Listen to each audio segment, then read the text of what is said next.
Hi everyone, my name is Sal Kuzmano. I live in Monroe, Michigan, and I have thyroid cancer. Well, at least I hope I don't have thyroid cancer. I did have some surgery about a month ago to get my thyroid removed, and went back to the doctor, and the results were it was a little bit more extensive than we thought. It got into the lymph node system, but I just wanted to get on YouTube here and make a video and just tell people a little bit about the story in case anybody's kind of wondering, the process of how things are going, or at least how it goes up here in Monroe. And yes, I am driving, but I got the phone held over here to the side, and I'm not really going to be looking down at it a whole lot too much. But about 3 years ago, and I went to Mercy Hospital in Monroe to have a biopsy done on some lumps in my throat, which they call nodules, that the doctor had found while doing a routine checkup. I had a big nodule on the left side. I think it was around 2 centimeters, right here in my throat, right behind my collarbone. And on the other side, they did an ultrasound, and they also found 2 smaller nodules, which were pretty small. I think they said they're about 0.6 millimeters, which I kind of relate to the size of a bullet for a gun, basically, for a pistol. And they did the biopsy in Monroe basically just on the left nodule, the big one that looked like it would probably be the most problematic. And when they did it, it pretty much made my neck real sore. I couldn't move for the rest of the day, and I didn't think it was supposed to be that bad. They kind of went in for the back of my neck back here with the big needle, and they took biopsies of something way up here, and I always wondered how they got that needle through everything in my neck without really damaging anything else. And they took 5 core samples and sent those in, and I got the results back a few days later, and basically they said everything was clear. So being the person that I am, I'm an out of sight, out of mind kind of person, and I completely forgot about it. I never really gave it a second thought for a couple of years, up until a few months ago. I was shaving, and I was looking up in the mirror shaving, and I swallowed, and I seen this big lump in my throat kind of move up and down with my swallow. And I panicked just a little bit, and I finished shaving, and I was thinking about it, and I went home.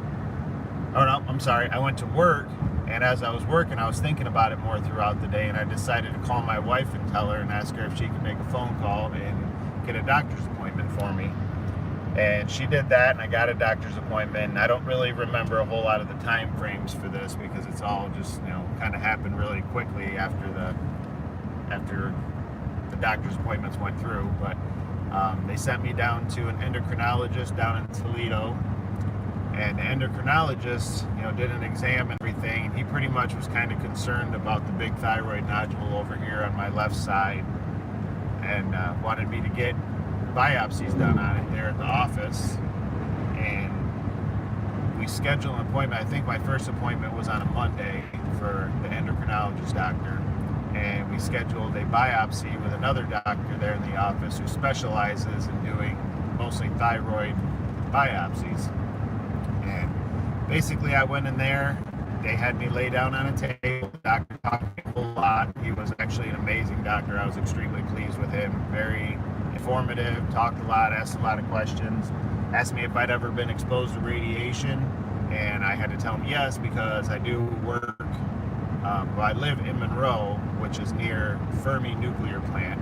It's about 20 minutes away from my house, right on Lake Erie, and I am a laborer for Local 499, and I have worked a couple outages out there, so I've spent some time out at Fermi, probably in total about 6 or 7 months. Usually I'm out there working 12-hour days, 7 days a week, working right around the nuclear reactor. I don't know why I call it the reactor, but inside the dry well, and a lot of stuff right there in the plant, right where all the stuff happens. And I worked in there a lot. You got to wear a lot of protective clothing. There's a lot of training. There's a lot of test taking before you get to go in there. They basically just teach you as much as they can teach you to know to stay away from radiation, stay away from the hot spots, any of the yellow pipes, anything with yellow and purple.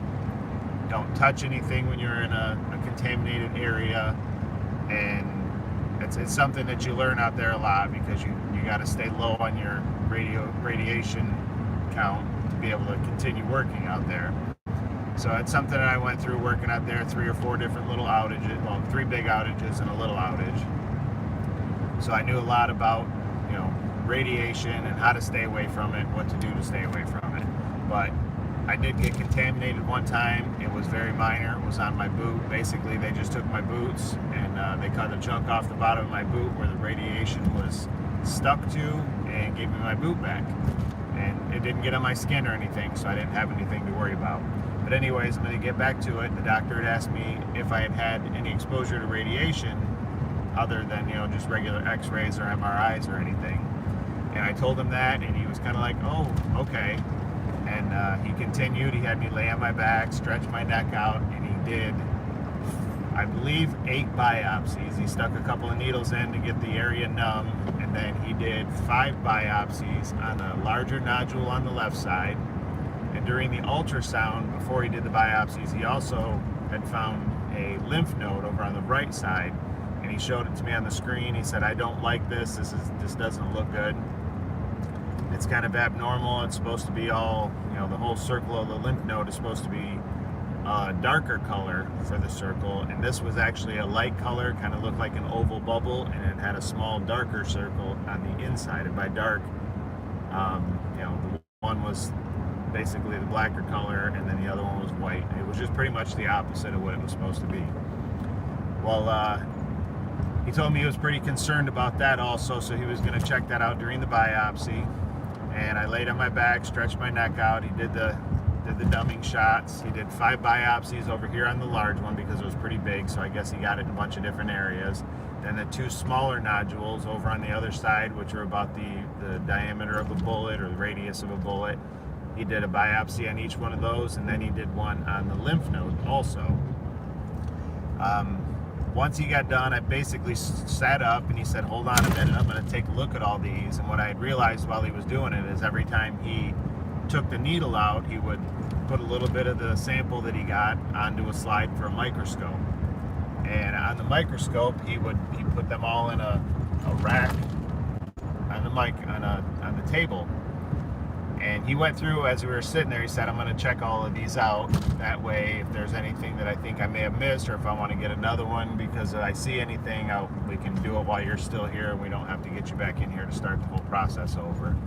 So he sat down with the microscope, and he took it slide by slide, and as he looked at a slide, he would put it in a certain spot back on the board where he pulled them off of, and you could see him kind of shuffle through them. He went through and checked a bunch of them twice, moved them over where they needed to be, and he separated them into 2 categories.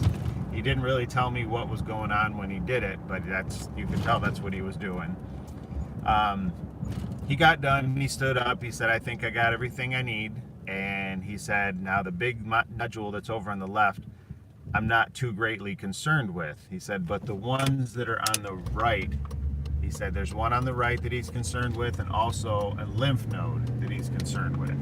And I could just tell by the way the doctor was talking when he said concerned with. I mean, I was about 95% sure that he was going to say that it tested positive for cancer. He really couldn't tell me there because they do have to send it out for a lab and get definitive answers on it.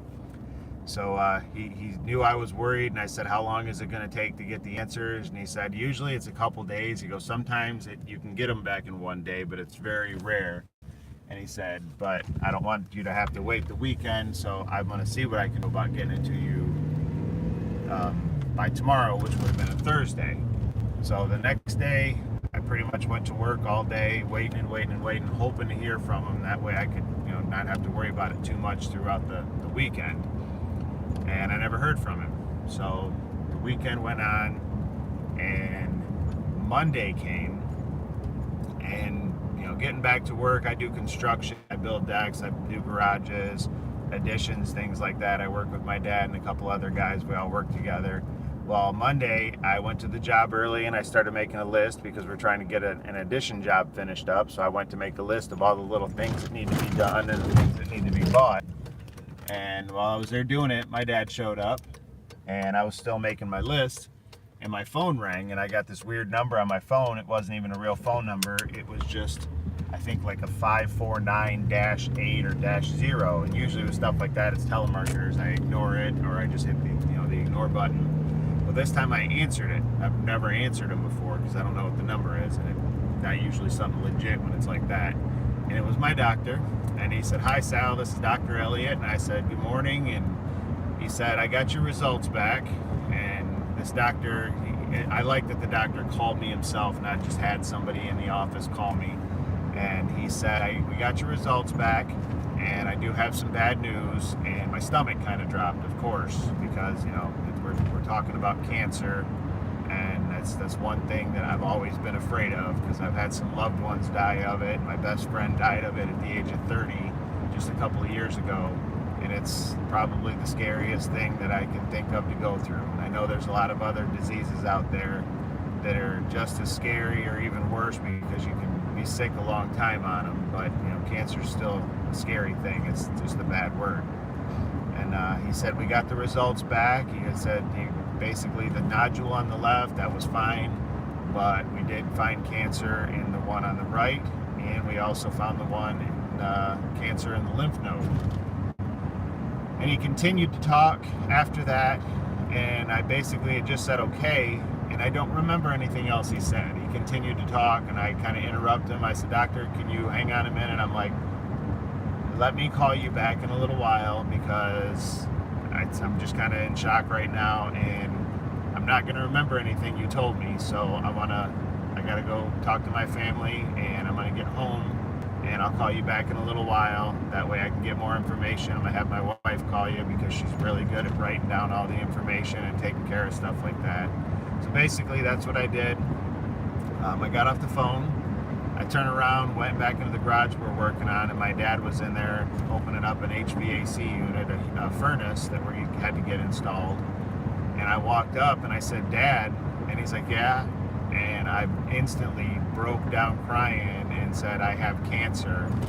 And my dad threw everything he had in his hands literally right onto the garage floor, and walked over and wrapped his arms around me and started crying and saying, "No, no." And I said, "Yeah." And the doctor just called and he told me, and I said, "Dad, I'm sorry, I gotta go home. I gotta go tell my family and tell my wife, Crystal." And he said, "Do you need a ride?" And I said, "No, I'm okay to go." So I pretty much dropped everything I had. Well, I set it all down before that, but dropped what I planned on doing for the day. I got in my truck and I started heading home, and basically the whole way home, the only thing I could think about was, I have to go home and tell my wife and my little girls. I got a 6-year-old, 11-year-old. My boys were 13 and 17. And I don't think the boys were there at the time, but my girls were. And I figured, I got to go home and tell my family that I have cancer. And cancer is a bad thing, and everybody says, if you're going to get cancer, you want to get thyroid cancer, because it is one of the easiest to treat and easiest to take care of. And I guess that's true. I've never really sat down and done a whole lot of research on it, because I just don't believe in what you read online, because you never know who's writing anything online.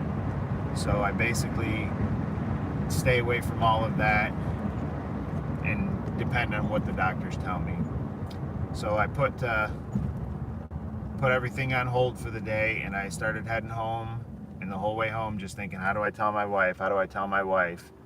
And I didn't want to call her on the phone and let her know I was on my way home, because she was going to know by that, and I just kind of wanted to get there and tell her face to face. So I walk in the door, and she's standing in the dining room, and I walk through the kitchen, and she looks at me, and I don't know if I said honey or babe, and I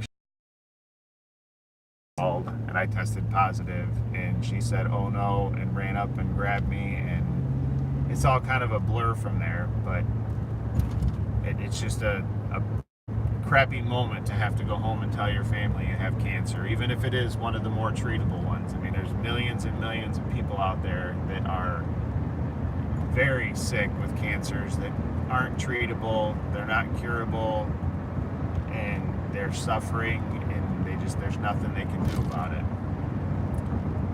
So I spent the rest of the day at home. To be honest with you, most of it's kind of a blur.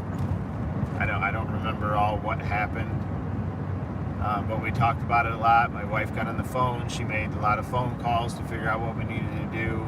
She made the appointment.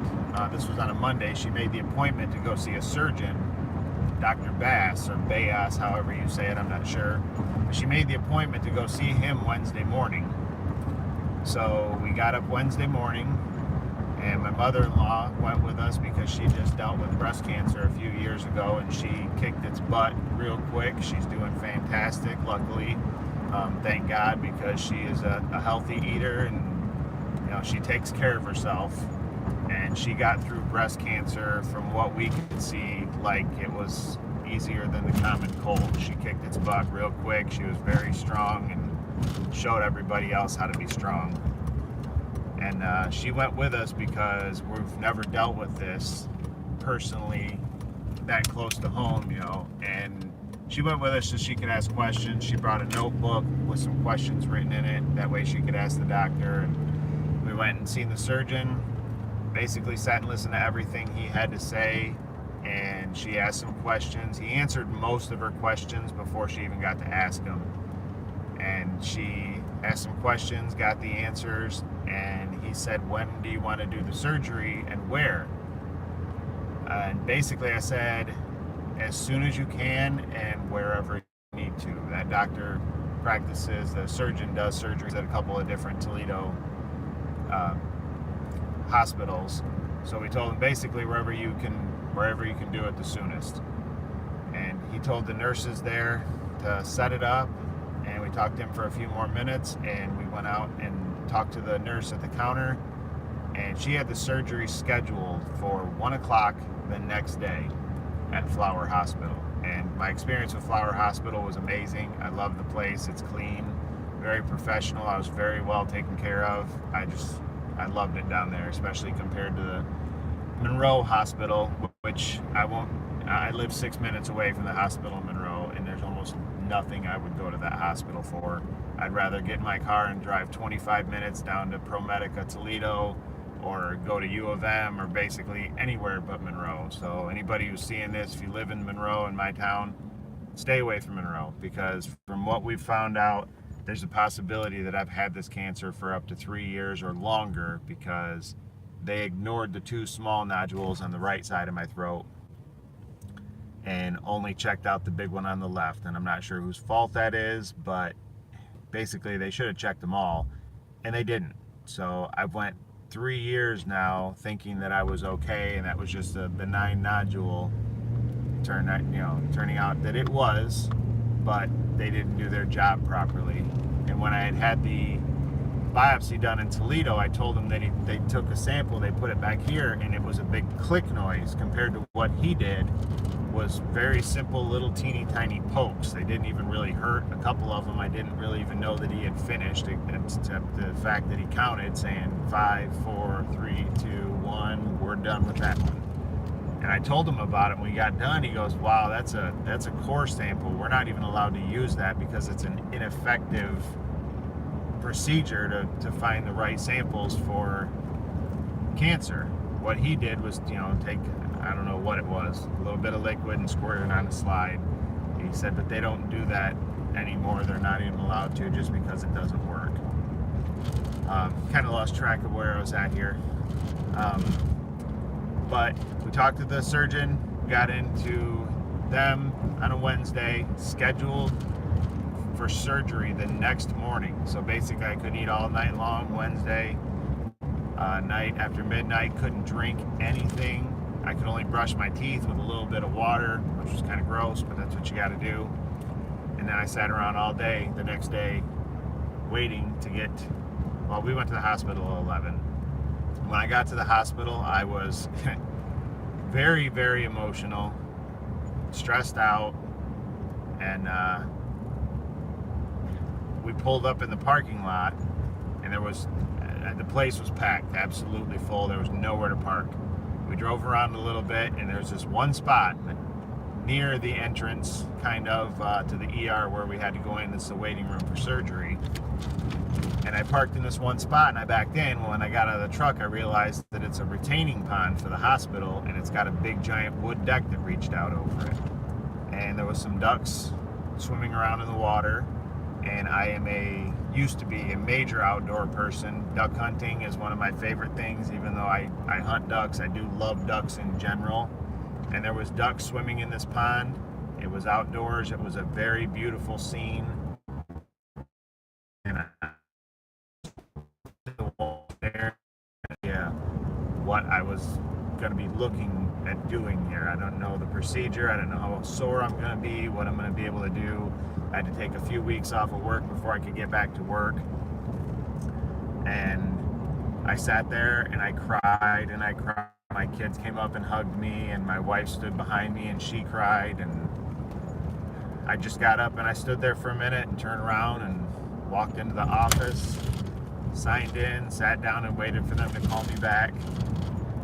And they took me back into the room, and I got all ready in the gown and I laid in the bed, and my pastors from Monroe Missionary came, Pastor Roy and Pastor Tim, and they came back with my wife and my mom, and they stood over me and said a prayer. And I mean, that was one of the most comforting things that I've had through this, was knowing that my pastors were there for me. They drove all the way from Monroe, 40 minutes, to be right there with me before surgery to say a prayer, to watch over me, and to give the doctors the knowledge to know what they're doing and to do the best that they can to help get me better. And everybody kind of came back after that, a couple people at a time, and talked for a few minutes. And I guess from there it's kind of a little bit of a blur, because they said they were taking me back, and I know that they wheeled me back into a room, and the room was kind of cold, and I laid back, and they were talking to each other and laughing, and all the people prepping for it and being very professional. But it was a very clean facility, and I remember looking at the grates up in the ceiling thinking, what are those? And I think it was exhaust fans to kind of suck any germs out of there, because it's a sterile environment. And I had the surgery done, and at about 6 o'clock, 5 or 6 o'clock, I was starting to wake up from the surgery. And I know the surgery was supposed to last 3 hours, so surgery started a little bit before 1. They got me in a little bit early, and when I opened my eyes for the first time, I remember looking at a clock directly in front of my bed, and it was like 5 minutes to 6. And I panicked a little bit, because I'm like, that took a lot longer than it was supposed to. You're usually only in recovery for about an hour. And I was for 2 hours if the surgery was on schedule the right time. Well, when I start to close my eyes, I would immediately go into a dream, because I pretty much have narcolepsy. I go into REM sleep very quickly, and I've been dealing with this for a couple of years. So as soon as I close my eyes at any given time to go to sleep, I start dreaming immediately. It sucks, because I can close my eyes for a little tiny nap, and I start dreaming immediately, and I wake up, and it's weird because I have no idea how long I slept. While being a construction person and growing up around concrete and everything, I fell asleep, and when I woke up a little bit, I would panic, because when I would fall asleep and start to have these dreams, my dream was being trapped under a bunch of concrete. And I have mild claustrophobia, and I'd never been put under for a surgery before, so I kept waking up thinking that I was trapped under concrete, and come to find out, they had the blankets laying on me and everything, but they had a big giant ice pack but laying over the top of my neck. So when I moved my neck forward, I couldn't move it much. So in my dreams, I was being held down, and it was by a bunch of concrete. So I panicked, and I started ripping the stuff off of me, and the nurse said, "Sir, you can't do that. You're naked under there." And I was freaking out. And I don't remember all what happened, but every time I'd fall asleep, this would just come back, and I didn't like it. And eventually I woke up, and I was a little bit more coherent. My mouth was so dry. I literally hadn't had anything to drink at that point in 18 hours, probably 19 hours, because I didn't drink anything for about an extra hour before I went. And they took me up to the room, and took a little while for them to get me settled in, because just trying to get all the IVs and everything where they need to be, and I was dying of thirst, and finally they got me something to drink. My wife talked to them, got me something to drink, and a lot of my family was there. My mom, dad, in-laws, my brother and sisters. I think my niece and nephew were there. I don't really remember a whole lot of it too much. And I was pretty sore, and everybody stayed and talked to me. And I spent the next, I don't know, 18 to 20 hours in the hospital, healing up pretty good. They took care of me really good. But I don't do much. I work a lot, and to me, it's kind of a relaxation point. And I don't mind hospitals too much, so I stayed there in the hospital for the day.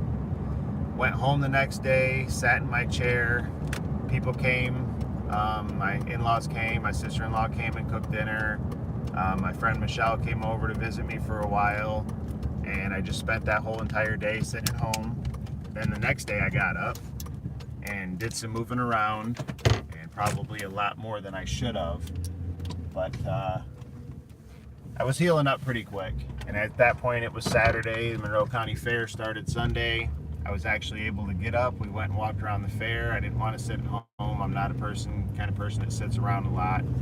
Got up and went to the fair, and walked around and talked to a bunch of people, told them what was going on. You know, people I haven't seen in a long time, or people that had seen all the prayers coming through on Facebook from the posts that my wife put on there. And I mean, she put a post on Facebook for me, and I had 240 people comment that they're praying for me and telling stories and saying they know people with thyroid cancer, and everything turned out good.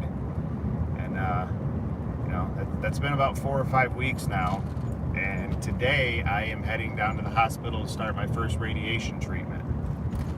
I have to go down and get a small dose today, because when they took my thyroid out, they took out my thyroid, they took out all the nodules, they took out 7 lymph nodes. 6 of the lymph nodes had cancer in them. When we seen the oncologist, he said that my entire thyroid was cancer. It was not just the nodules or the lymph nodes. My entire thyroid was cancer.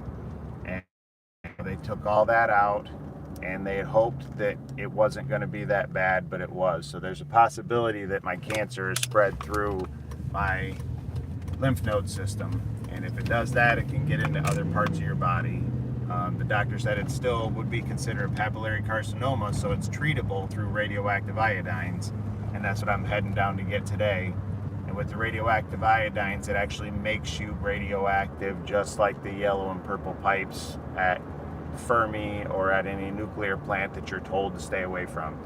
And once you ingest, which actually you have to swallow a pill, or what they call a radioactive cocktail, I have to swallow radiation, which is something I was told to stay away from.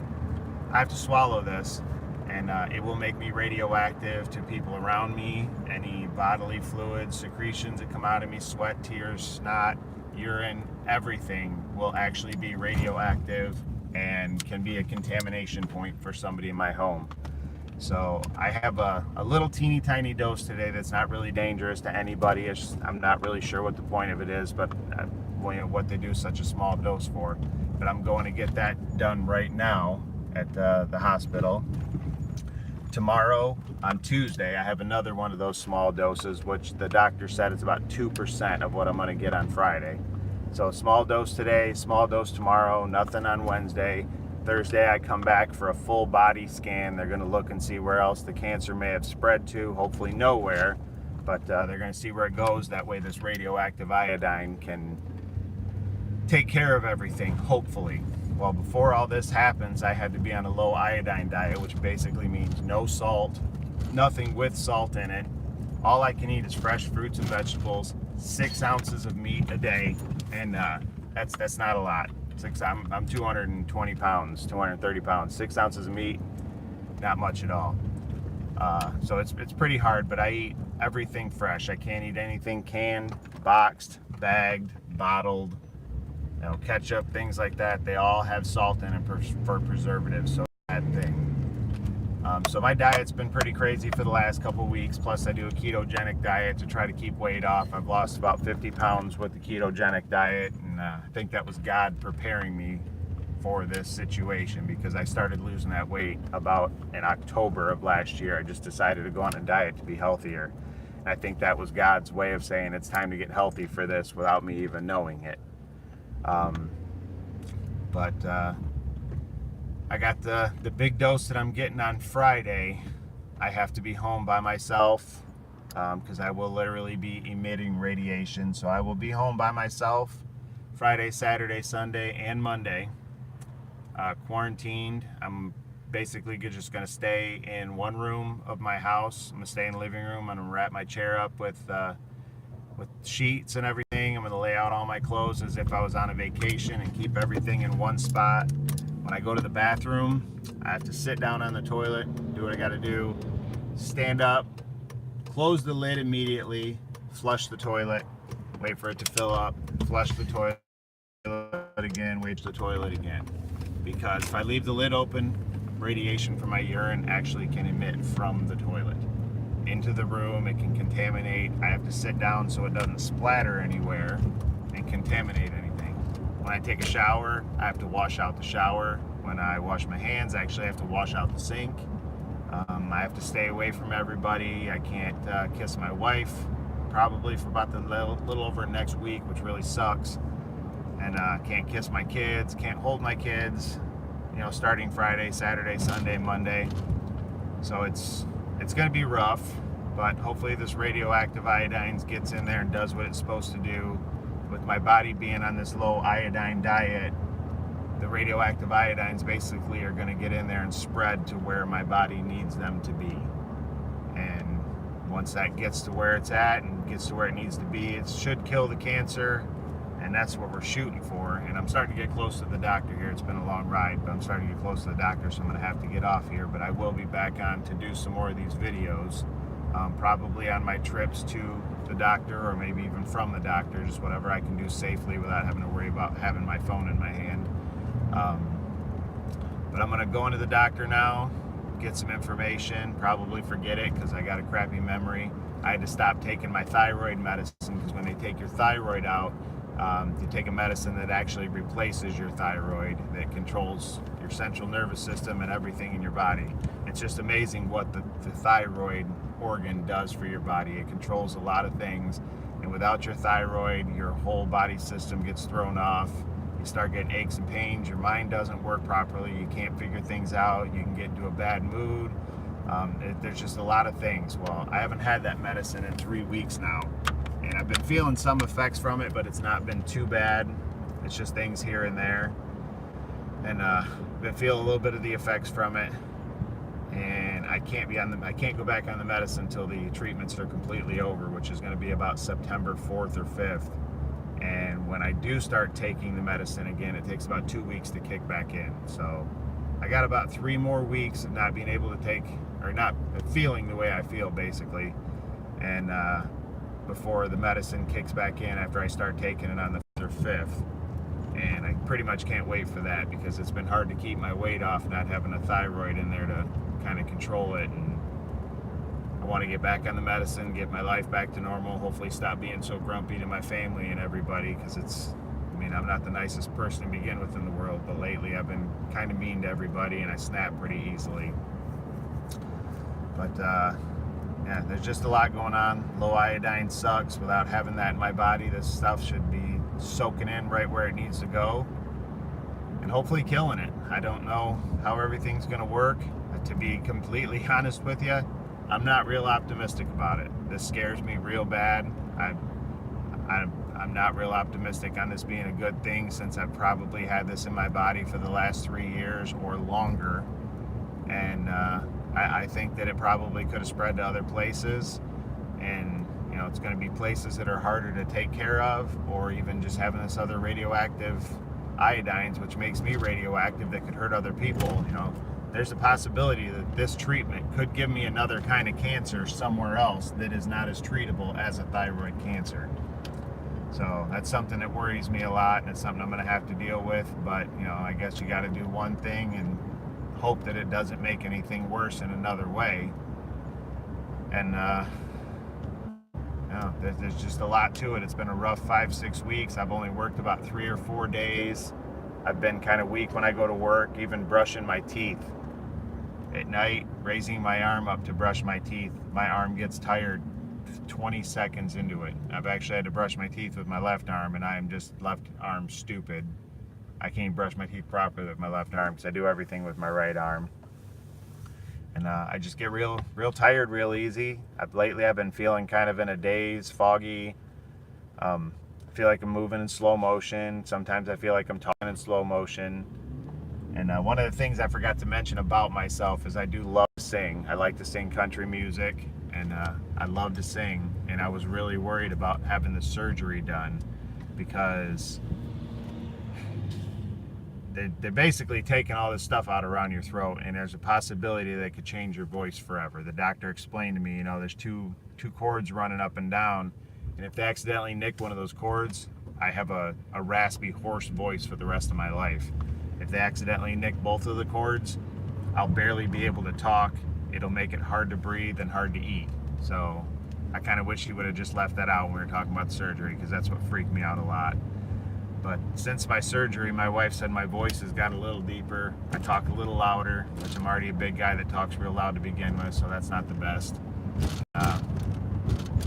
It's been, 5 weeks now since I've had the surgery, and it's pretty sad because I can't sing anymore.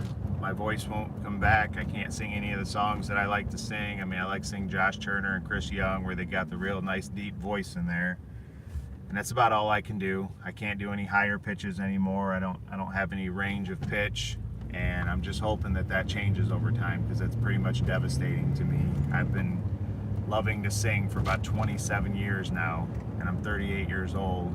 My wife loves to watch me sing, hear me sing. She videos it all the time on her phone, just to have it on her phone.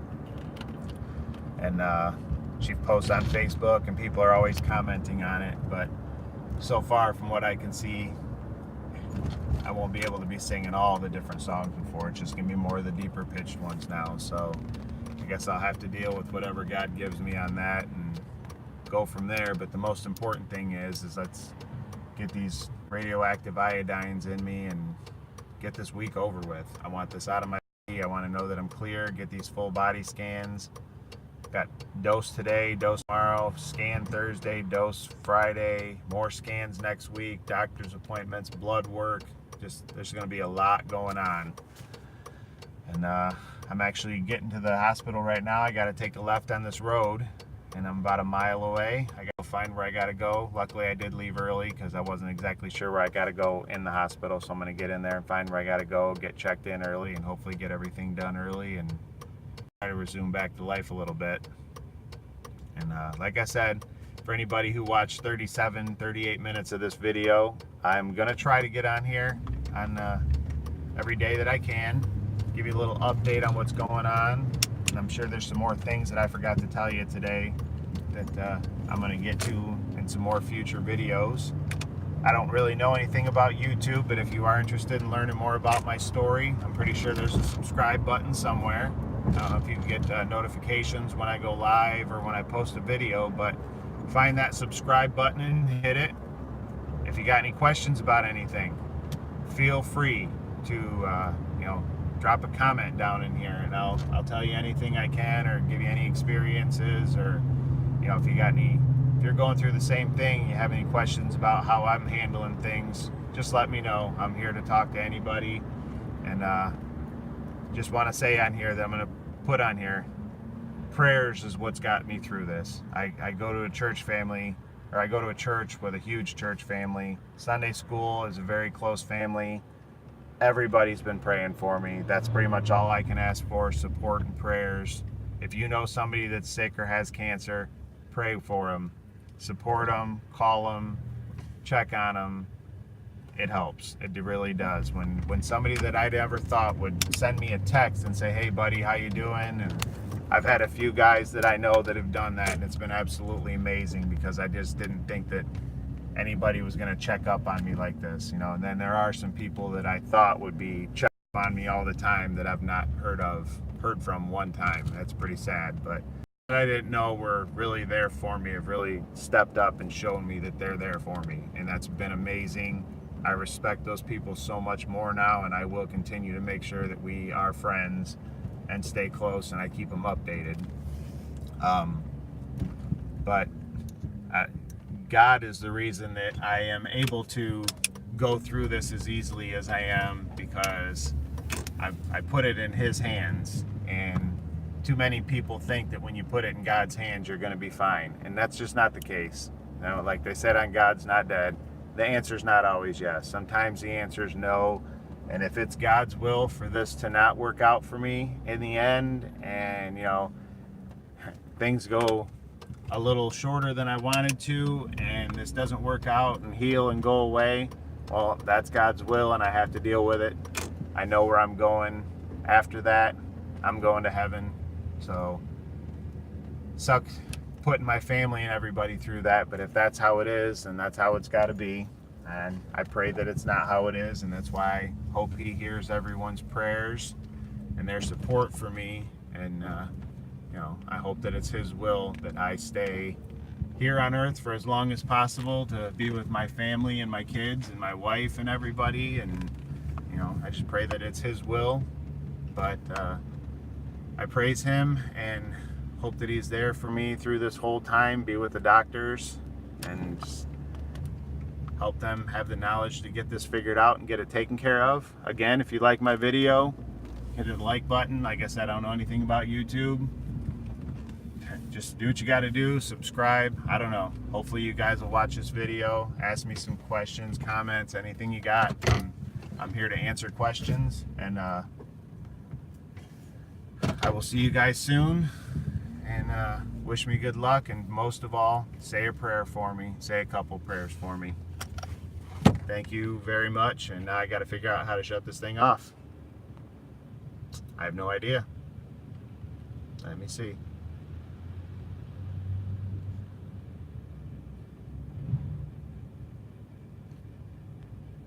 No idea. Check this button over here.